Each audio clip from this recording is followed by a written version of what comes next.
জানো তো বন্ধুরা, সব পরিস্থিতি শুধু মেয়েদেরকেই কেন মানতে হয়, পুরুষরা কেন নয়?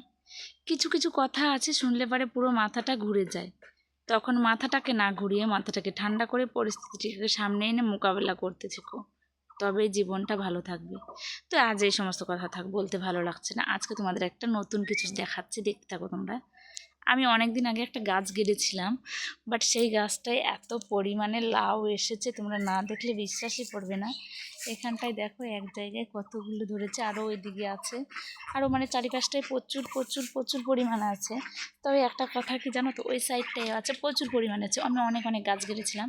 তো আমাদের এখানে একটা কথা কি জানো তো, আমাদের এখানে জ্যৈষ্ঠী মাসে যাদের প্রথম ছেলে হয় তারা লাউ খায় না।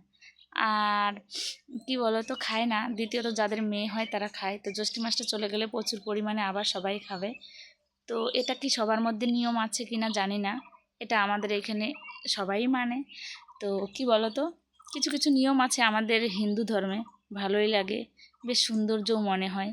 তো কি বলো তো, এই যে পরিমাণে ফলগুলো ধরেছে, তো একদিন একটা খাওয়া হয়েছে, না খাওয়া না।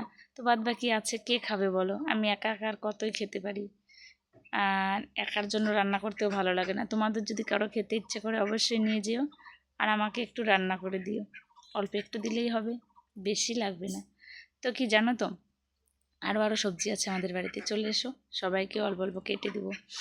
তো কি বলো তো বন্ধুরা, নিজে হাতে সবজি লাগিয়ে সেই সবজি খেতে সবারই ভালো লাগে, তাই তো। কিন্তু আমার না প্রচণ্ড মায়া লাগে, জানো তো। নিজে হাতে সবজি লাগিয়ে সেটাকে কেটে খেতে ভীষণ মায়া লাগে। জানি না আমার মতো সবাই কি না, কিন্তু অনেকে সবজি লাগিয়ে বলে এটা তো খাওয়ার জন্য লাগানো হয়েছে, বাট আমার এতটা মায়া হয় সেই গাছ থেকে